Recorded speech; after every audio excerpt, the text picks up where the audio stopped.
આગળ વાત કરીએ વડોદરામાં ગણેશ આગમન યાત્રા પહેલા ધીંગાણું સર્જાયું। ગણેશ આગમન યાત્રામાં મારામારી બોલાચાલી બાદ મારામારી પર ઉતર્યા યુવાનો। પાણીગેટ પોલીસ સ્ટેશન હદ વિસ્તારની આ ઘટના છે, જ્યાં યાત્રા દરમિયાન અચાનક બંને પક્ષે મારામારી શરૂ કરી। પોલીસની હાજરીમાં જ આ રીતે મારામારી સર્જાઈ હતી। પોલીસની હાજરી છતાં કાયદો વ્યવસ્થાના લીરે લીરા ઉડ્યા। મહિલા પોલીસને પણ ધક્કે ચડાવી હતી। ઘટનાનો વિડીયો સોશિયલ મીડિયા પર વાયરલ થઈ રહ્યો છે, જેમાં જોઈ શકાય છે કે અહીં બંને પક્ષના યુવાનો મારામારી બોલાચાલી પર ઉતરી આવે છે। અહીં મહિલા પોલીસ હાજર છે, જેમને પણ આ યુવાનો ગાંઠતા નથી અને તેમને પણ ધક્કે ચડાવી। હાલ આ સમગ્ર વિડીયો સોશિયલ મીડિયા પર વાયરલ થઈ રહ્યો છે। નોંધનીય છે કે ગણેશ યાત્રા પહેલા આ પ્રકારની ઘટના બનતા હવે પોલીસની કામગીરીને લઈને પણ સવાલો ઉઠી રહ્યા છે। ચુસ્ત બંદોબસ્ત ગોઠવવામાં આવે તેવી પણ માંગો ઉઠી છે। આગળ વાત કરીએ સુરેન્દ્રનગરની, જ્યાં ધાંગધ્રામાં બોરવાડા મેલડી માતાજીના મંદિરમાં તસ્કરો ત્રાટક્યા। અહીં ચોરોએ 35 થી વધુ ચાંદીના છત્તરની ચોરી કરી। માતાજીના મંદિરના દરવાજાના નકુચા તોડીને ચાંદીના છત્તરની ચોરી કરી આ તસ્કરો ફરાર થઈ ગયા। ચોરીનો સમગ્ર બનાવ સીસીટીવી કેમેરામાં કેદ થયો છે। ધાંગધ્રા સિટી પોલીસ દ્વારા સીસીટીવી ફૂટેજના આધારે આ તસ્કરોને ઝડપી પાડવા માટે તપાસ હાથ ધરાઈ છે। ઉલ્લેખનીય છે કે તસ્કરો અવારનવાર મંદિરોને નિશાન બનાવતા પોલીસ પેટ્રોલિંગ વધારવા માટે સ્થાનિકો માંગ કરી રહ્યા છે। ભાવનગરમાં ઝેરી દારૂકાંડ બાદ બુટલેગરો પર તવાઈ શરૂ થઈ છે। રાજ્યભરની સરહદો પર ચેકિંગ વધારી દેવાયું છે।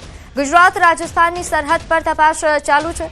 અંબાજી નજીક છાપરી બોર્ડર પર તપાસ કરવામાં આવી રહી છે। ગુજરાતમાં પ્રવેશતા વાહનોને અટકાવવામાં આવ્યા। પોલીસ દ્વારા ઝીણવટભરી તપાસ કરવામાં આવી રહી છે। નોંધનીય છે કે ભાવનગરમાં જે ઝેરી દારૂકાંડ સર્જાયો તે બાદ હાલ કાર્યવાહી તેજ થઈ છે। बहुत बढ़िया है सर। हर गाड़ी की तपास होनी चाहिए, क्योंकि हर गाड़ी को कोई तपास नहीं कर रहे हैं तो सर बहुत अच्छा कार्य कर रहे हैं।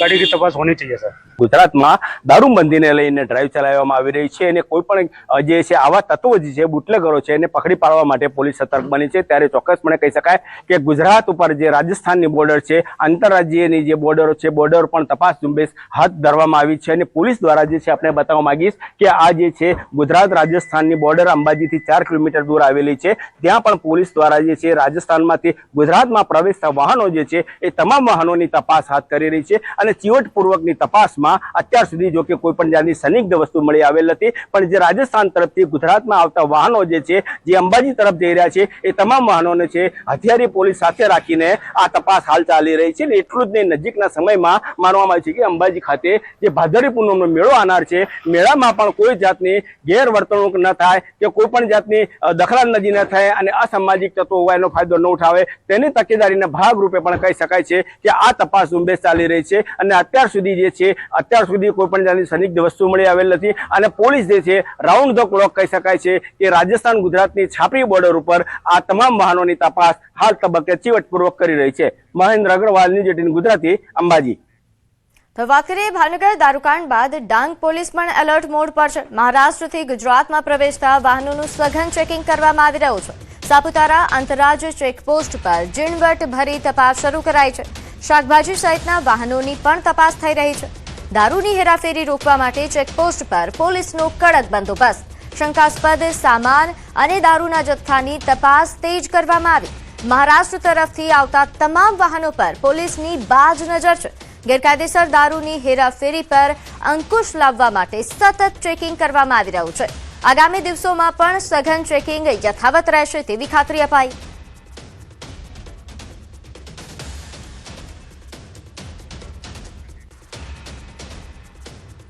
હવે આપને જણાવી દઈએ કે ભાવનગર ઝેરી દારૂકાંડમાં મૃત્યુઆંક વધ્યો છે। વધુ એક યુવાનનું મોત થતા મૃત્યુઆંક હવે 13 થયો। કાળિયાબીડના સાગવાડી વિસ્તારમાં રહેતા યુવાનનું મોત થયું।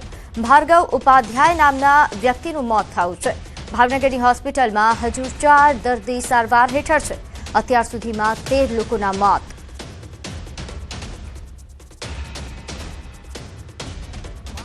પહેલા ભાવનગર નજીક આવેલ કરકડી ગામમાં એક યુવાને પોલીસની નોકરી મળતા તેમના મિત્રો સાથે દારૂની પાર્ટી યોજી અને ત્યારબાદ એ તમામ લોકોએ જે દારૂનું સેવન કર્યું, તબિયત લથડતા તે લોકોને સરકારી હોસ્પિટલમાં દાખલ કરવામાં આવ્યા અને ધીરે ધીરે તેમાંથી અનેક લોકોના મૃત્યુ થયા। આ સિલસિલો યથાવત રહ્યો। આજે 5મા દિવસે 13મું મોત સામે આવ્યું છે અને આ સમગ્ર 5 દિવસમાં 61 લોકો છે તે સંક્રમિત થયા. સમગ્ર બાબતને લઈ પોલીસ છે તે પણ હરકતમાં આવી અને પોલીસે અલગ અલગ જગ્યાએ દરોડા પાડી અને લોકો છે તેને ઝડપી લીધા.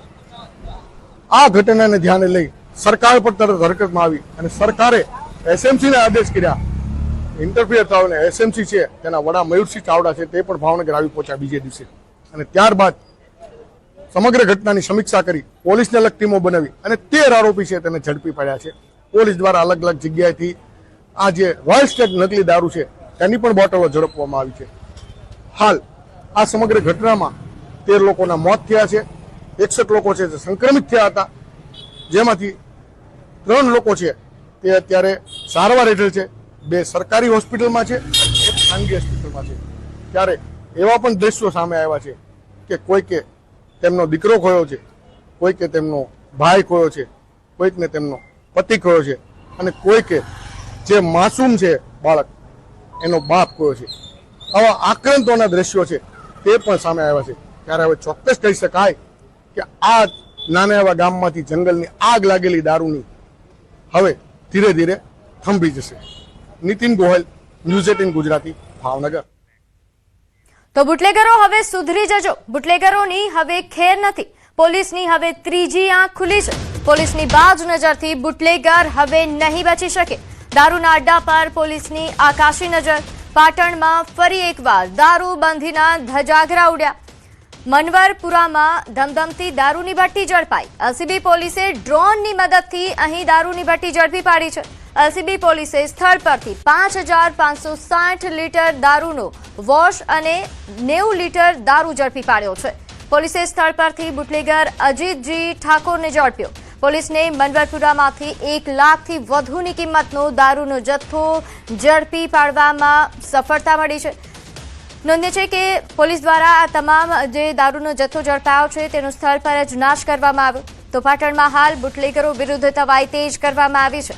હવે આકાશી નજર રાખવામાં આવી રહી છે. ડ્રોનની મદદ લેવાઈ રહી છે અને આ તમામ અડ્ડાઓ જે દારૂના છે તેમના પર આ રીતે તવાઈ હાથ ધરાઈ છે. તો ફરી એકવાર પાટણમાં દારૂબંધીના ધજાગરા ઉડ્યા. અહીં ફરી એકવાર મનવરપુરામાં ધમધમતી દારૂની ભટ્ટી ઝડપાઈ. ડ્રોનની મદદથી આ દારૂની ભટ્ટી ઝડપી પાડવામાં આવી.